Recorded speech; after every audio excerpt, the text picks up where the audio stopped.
বৈষম্য বিরোধী ছাত্র আন্দোলনের ৬ সমন্বয়ককে দ্রুত পরিবারের কাছে হস্তান্তর করা হবে বলে জানিয়েছেন ঢাকা মহানগর গোয়েন্দা পুলিশের প্রধান হারুনুর রশিদ।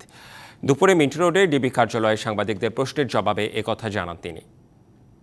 এরা যা চাইছে তা পাইছে, এখন আর এদের নেক্সটে আর কোনো ধরনের এরা চিন্তা ভাবনা নাই। আমার মেয়ে যথেষ্ট ভালো আছে, আপ্যায়ন পেয়েছে, তার সাথে সাথে আমিও আপ্যায়ন পেয়েছি। না, ভালো আছে, ভালো আছে, যথেষ্ট ভালো আছে, ওরা সুষ্ঠু স্বাভাবিক আছে, কোনো প্রেশার হয় নাই, স্বেচ্ছায় খুব ভালো আছে। ওনারা সবই সরকার মানে নিচ্ছে, যার জন্য ওনারা সজ্ঞানে ওনারা সব উদ্যোগ করছে। আমরা তাদের সাথে কথা বলছি, তার পরিবারের সাথেও কথা বলছি। আমরা মনে করি তারা শীঘ্রই তারা তাদের পরিবারের কাছে চলে যাবে, যদি আমরা তাদের সিকিউরিটি বিষয়টা দেখছি।